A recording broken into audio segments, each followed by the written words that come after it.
this should be our last video for chapter 3 having to do with acceleration. This particular one is focusing on free fall acceleration. Actually, I got to go back to the first slide. Free fall acceleration. And then this one is really focusing on using our kinematics equations and making sure that we're kind of comfortable with how we apply our understanding of free fall to math problems. And story problems is basically what we're going to take a look at. So first things first, when we're dealing with free fall problems, again, we're just dropping things in a gravitational field. The couple of things that the assumptions that we're making is that we're on Earth, right, typically. That down is the direction of acceleration because it's towards Earth. And we've got some spherical chicken assumptions, like there's no air resistance, that gravity is the acceleration due to gravity is the same everywhere. All of those things that we talked about earlier are still here. So the good news is that when we do kinematics problems with acceleration, it's the same problems. It's the same 3 equations that we've used before. There's no new free fall equations. They're the exact same ones. The only thing that makes this a little bit more challenging, I guess, is that when we're doing free fall types of problems, a lot of times things are more implied in problems. Like they don't tell you what g is or acceleration due to gravity is every single time, and then they don't necessarily remind you that it's negative or positive. So that's really the only thing that makes a difference. The equations are exactly the same. For what we are going to be doing here, I'm going to cross this off. What I would really like you to use for most of our calculation, if I could do it, 9.81 meters per second squared. When we use calculation issues with free fall acceleration, the better value for acceleration, or g, is 9.81 meters per second. This doesn't tend to limit our sig figs quite the same way, as opposed to calling it 9.8 or even 10, right, which is just 1 sig fig. So again, with 3 sig figs, 9.81 is usually the accepted value. The other thing to keep in mind is that when we're talking about free fall, direction is really important.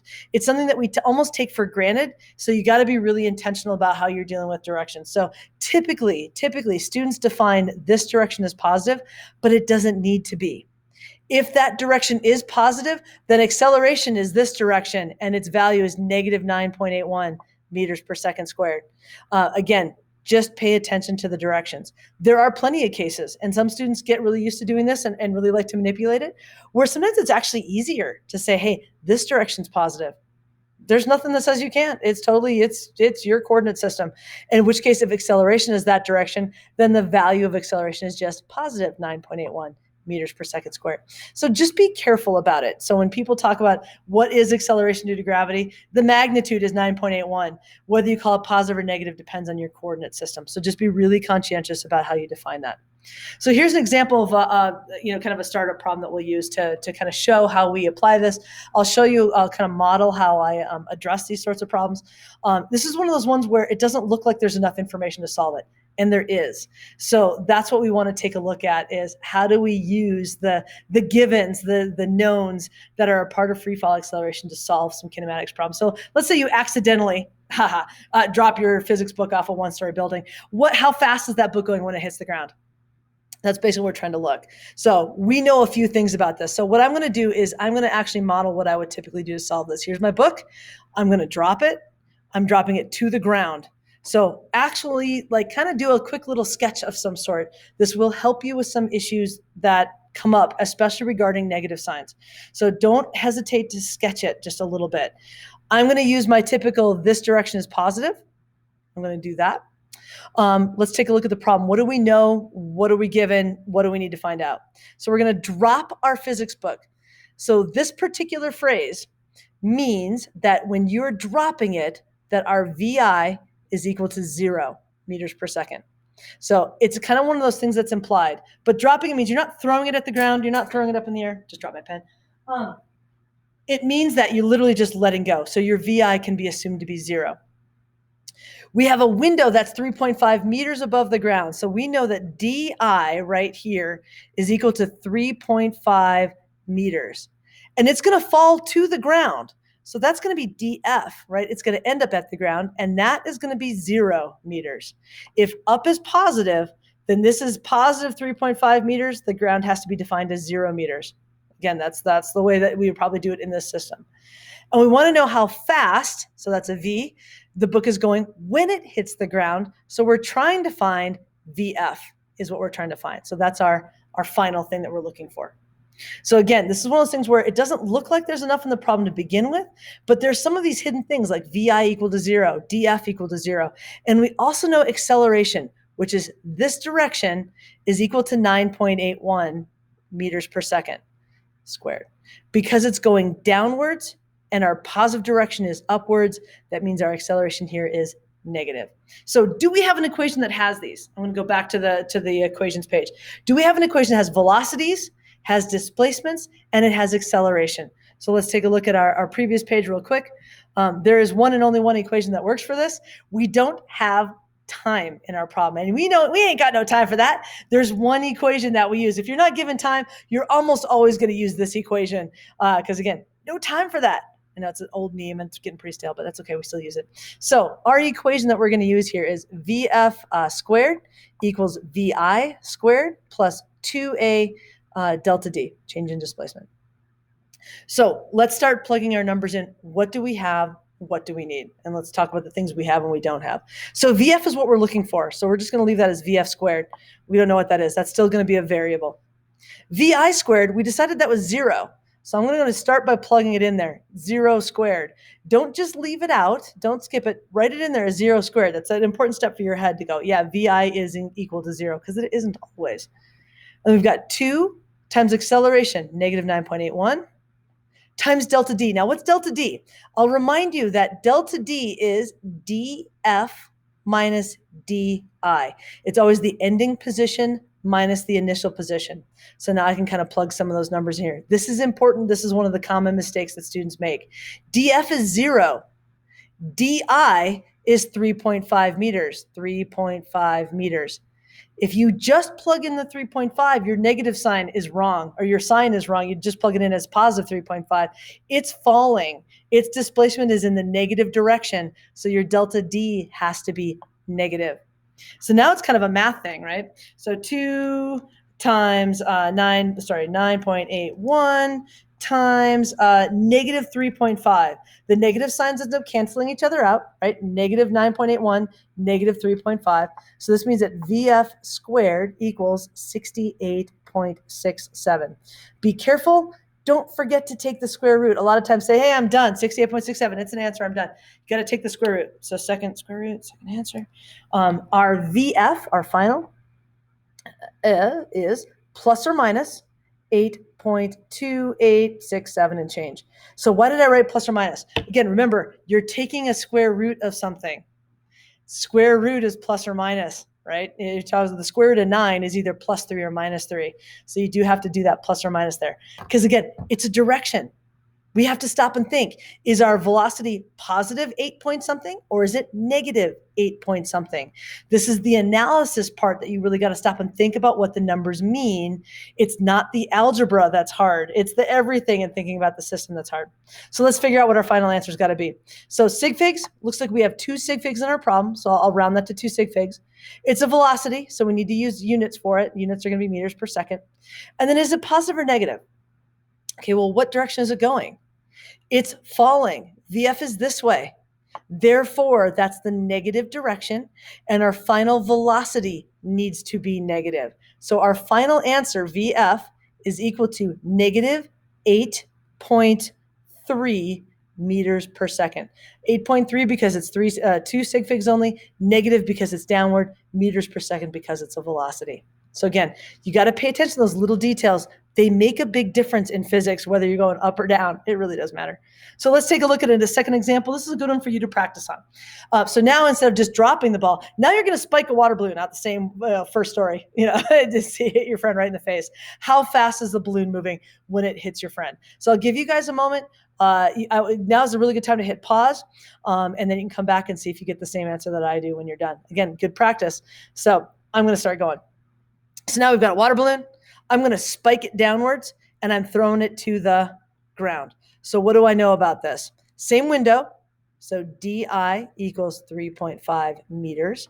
I'm going to do the same thing where up is going to be my positive direction, just to make sure I've defined it, taking a moment to think about it. Up is positive.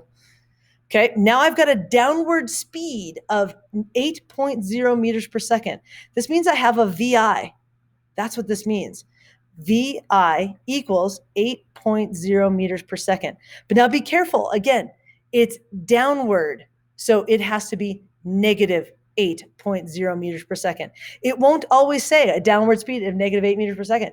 You have to analyze the system, say it's going down, down is the negative side. We also know acceleration because this is going downwards. Acceleration is also going downwards, and it's negative 9.81 meters per second squared. And we know df, again, is going to be 0. It's going to be on the ground. Anything else that we need? No, I think that's it, right? So now, again, we're going to use our same equation. Vf squared, Vi squared plus crud.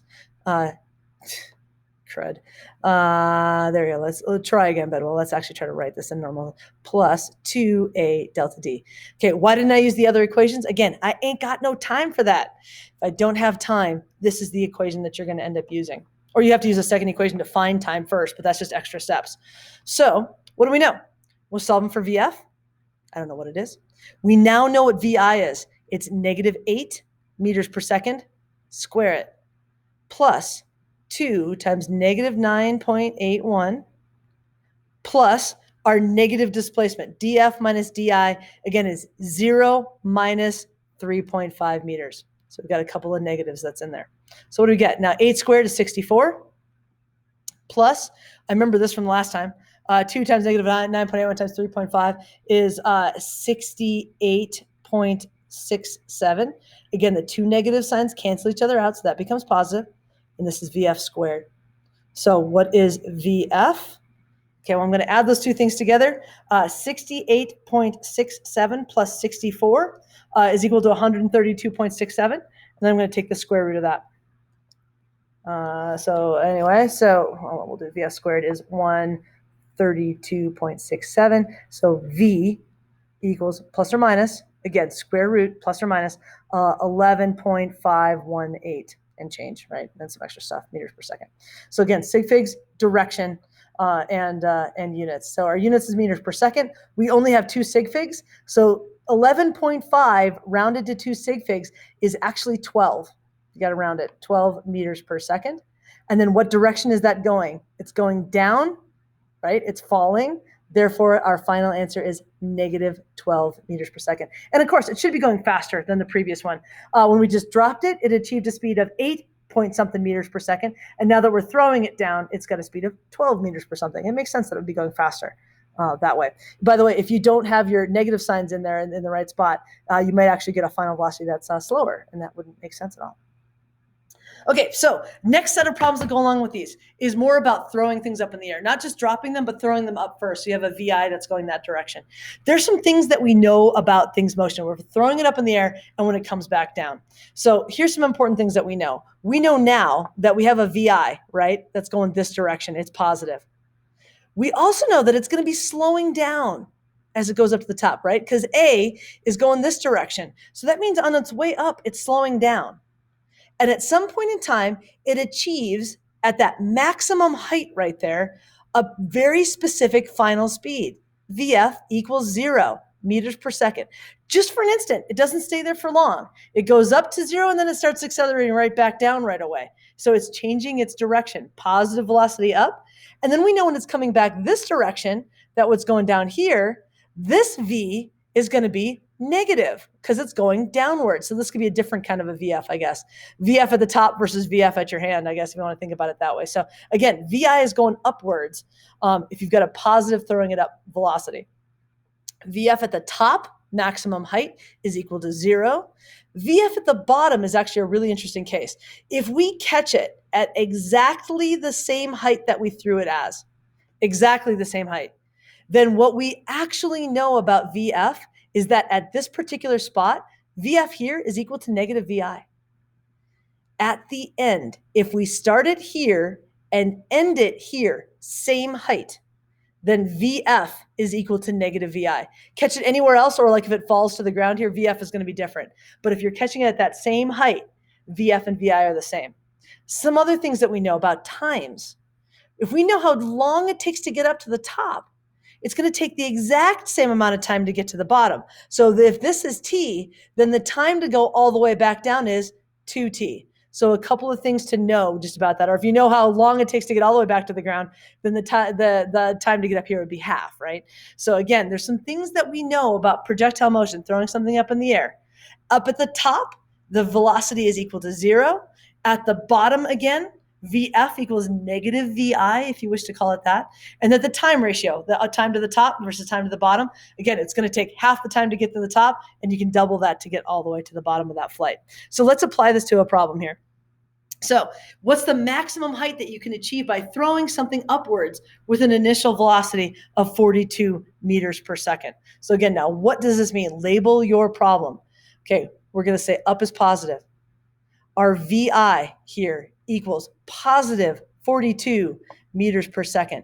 It's going upwards, right? I'm throwing it up in the air. We're trying to find maximum height. So we're trying to figure out this particular spot. Okay, so what I'm actually trying to find is DF, right? I want to know its final height. And we know some other things about it. What's going to be VF up here? Okay, VF at the top of the spot. At this spot, it's going to be equal to 0 meters per second. And we know what A is. Acceleration is negative 9.81 meters per second squared because it's going, again, downwards. Acceleration is this way all the time.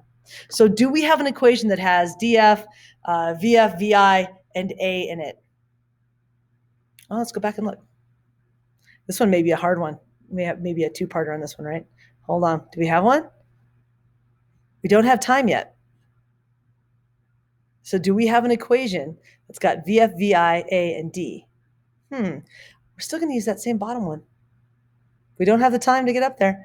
We're still going to use the same one that we've been using before because I didn't give you a time. Oops, sorry, where'd it go? It's the maximum height.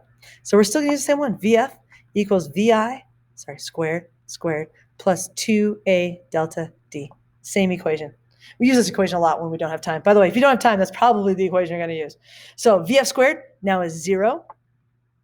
VI squared is 42 meters per second squared. 2A delta T, L delta D, D, not T, 2 times negative 9.81 times your change in displacement. So what do we got? 42 squared. 42 squared, not 42 the negative first power. 42 squared. I don't even know what I just did. 42 squared, start over Bedwell, is 1764. So 0 equals 1764. 0 squared is 0. Plus, or actually in this case, minus 2 times negative 9.81. If I could type and use my calculator correctly today, that would be super helpful. Negative 19.62 times D, or the change in displacement. So now check your algebra as you're doing this. Negative 1764 equals negative 19.62 times displacement. So 1764 divided by 19.62 is, our final answer here would be 89.908 and some other stuff equals D. And it should be positive, right? Negative divided by negative is positive. Does it make sense that this is negative? Yeah, you're going up. You should have a positive answer for this. If you get a negative answer, you've done something wrong. You threw it into the ground. Sig figs, 2 sig figs. 89.9 rounded up to 90 with 2 sig figs, is 90 point meters would be your actual displacement. It would go up 90 meters. And exactly 90 meters, not just approximately 90 meters. So you do need the decimal place. If it really bugs you, 9.0 times 10 to the first meters also works as a positive answer. So there you go, throwing things straight up. So how long is it going to take? The same question, right? Same exact stuff that we're talking about. How long? Now, this is a time question. Now we got to figure out what time is to get to the top. So what do we have? What do we know about this? I strongly recommend that you don't use answers from previous equations if you don't have to. If you screwed up the previous problem, you don't want to use a wrong answer in the next step. So I'm going to see if there's a way that I can do this without using a previous answer. I know what my VI was. It's 42. I know what my VF is up here. VF equals 0. I'm trying to find time to get to the top, and I know what A is, 9.81 meters per second squared, and it's negative. So do we have an equation that has VI, VF, A, and T? Yeah, we do. VF, F equals VI plus A delta T. That's the very first kinematics equation. So again, plug and chug. How long will it be in the air? That means go up to the top and come back down. So if we know how long it'll take to get to the top of the arc, the time to get to the bottom of the arc is simply double that. So the second question isn't really much harder. So VF equals 0, VI equals 42 meters per second, plus our acceleration, negative 9.81 times time. And what do we get? So 42 minus, why am I doing this again? 9.81 delta T, negative 42 equals negative 9.81 times time, sorry, delta T. 42 divided by 9.81 equals 4T equals 4.2813, something along those lines. Yeah, again, you get the change that's on there. By the way, hint, if you ever do something where you get a negative value for time, you literally just went back in time. Can't do that. If you ever get a calculation where you get a negative answer for time, you need to go back and check your problem for signs. You've made a mistake somewhere. Automatically, you cannot go back in time. So if you've got a delta T is negative, you got to go back and look and see where did you miss something. So sig figs, we still had 2 sig figs from this, so it's going to be 4.3 seconds. And then time to ground is simply going to be 2 times T, or it's going to be 2 times T is all it is. So whatever it's going to be, it's going to be 8.6 seconds to get back to the ground. 4.3 seconds up, 4.3 seconds coming back down. Again, your total time would be 8.6 seconds for the trip. All right, I think this is our last one. Yep, last problem right here. So again, this is a good one for you to hit pause, kind of a similar sort of problem, flipping a coin, and see if you can kind of figure out how to work on this one. So you're flipping a coin. Are you going to do your physics or your English? For some of you, I know it's an easy choice, but let's say the coin reaches a height of 0.25 meters. So D is 0.25 meters. If we do D0 or DI equals 0, and then DF equals 0.25, that means your delta D is 0.25 meters, is what you're trying to do. So what's its initial speed? We're trying to find VI. How do we do this, right? So again, we're starting here. It's going up in the air, gets to a maximum height here. This displacement is 0.25 meters. We know that VF at the top of this is going to be equal to 0. We're trying to find what VI is. I don't know. We do know what A is, negative 9.81. Again, if it's going downwards is our negative sign, like we've typically been doing. So do we have an equation that has displacement, velocities, and acceleration? Same one, no time for that yet, right? So VF squared equals VI squared plus 2A delta D. VF is equal to 0. VI is what we're looking for, trying to find its initial velocity, plus 2 times negative 9.81 plus your displacement. Now your displacement's going up, so it should be positive 0.25 meters. So there you go. So what do we got? 2 times 9.81 times 9.81 times 0.25. Oops, that was incorrect. 2 times 9.81. I know what the answer to this is going to be because I'm an idiot. 0.25. There we go. Is 4.905. So 0 equals VI squared minus 4.905. Okay. Again, negative sign is in there, so make sure that you get that part on there. So that means that VI squared, 4.905 equals VI squared. Don't forget to take your square root. Second answer. So that means our VI has got to be equal to VI equals plus or minus 2.215. There's some change in there. Sig figs, we've got 2 sig figs for this one as well. So we're going to call it 2.2 meters per second because it's a velocity, and it's going upwards. So our VI in this case is positive. So now we know what VI. VI equals 2.2 meters per second. There we go. So how do we figure out the time? Now there's a couple of different options for this that you can use to figure out what your answers are. Again, I try not to use something that an answer from a previous problem, but you can't always do that. I don't know that we have an equation that we can solve for time without it being super messy, but let's take a look.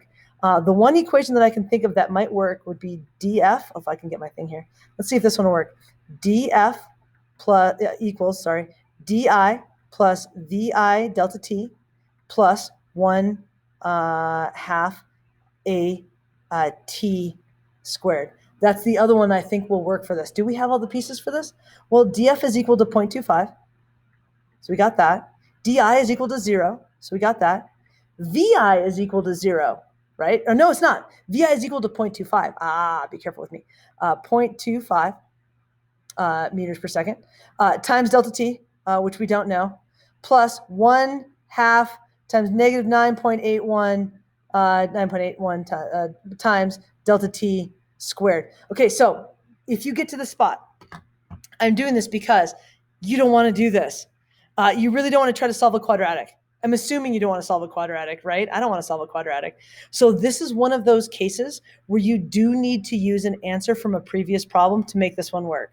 Again, if you get to the spot where you've got delta t and delta t squared in here, where you've got initial velocity, don't use this equation, because then you're trying to solve for t and a t squared. And like I said, quadratics, it's not worth your time. We have a different equation that we can use. Double check to make sure that you did your first one right. And then we can use a really simple equation to make this work, because I really like this one. VF equals VI plus a delta t. That's the one I like. Yeah, I have to use a prior answer. So that's a downside to that. You better make sure that your prior answer is right, but it's way better than trying to solve a quadratic. So what do we got? VF equals 0. VI equals 2.2 meters per second plus negative 9.81 times t, delta t. So negative 2.2 equals negative 9.81 times delta t. So 2.2 divided by 9.81 equals, our time here equals, and our negative signs do cancel out, so we're not going back in time. 0.22426 and extra. So 2 sig figs, again, from our original problem. So we've got 0.22 seconds would be to the top. And then how long was it in the air? If it's going up to the top and coming back down, we do times 2. Total time would be 0.44 seconds. So again, how much time was the coin in the air? Notice it doesn't say how long did it take the coin to get to the top. Okay, how long was the coin in the air? By the way, there is a second way to solve this. If you want to do the second problem, how much time was the coin in the air? You can also solve it this way. And I just want to mention this one as well. You know this, VF equals VI plus 2A delta D squared, If you take into account the fact that the final velocity is equal to the negative initial velocity, that it lands at the same height that it took off, you can still solve this problem. If we say that our VF is negative 2.2 meters per second squared equals our VI of positive 2.2 meters per second squared plus 2 times negative, I'm using the wrong equation. What am I doing here? My apologies. That's not the equation. I need the equation with time in it. Come on, you guys. Why did you make me do this? Okay. VF equals VI plus 2A delta T. VF equals negative 2.2 meters per second. VI equals 2.2 meters per second plus 2 times negative 9.81 times T. There we go. So if we do this now, we get negative 4.4 equals whatever that 2 times 9.81 is. Well, I can never remember what it is. 2 times 9.81, which is 19.62. 19.62 times T. 4.4 divided by 19.62, 19.62. 2. There we go. Equals, by the way, if you solve it out, T equals 0.224206 or 26060. Same answer we got before. So again, just demonstrating, a lot of times with these, there's more than one way to answer these. It's okay if you use a different sequence of equations. Sometimes it's just longer or shorter in terms of what you do, but you could do time to top and then double it. You can do time back to the bottom, knowing that VI and VF are the same. they work out the same. So there you go. Again, a couple of example problems of how to deal with projectile motion, or basically throwing things up in the air, falling down, and free fall acceleration. Hope it wasn't too boring for you. And I will see you guys in class. Have a good one, you guys. See you next time.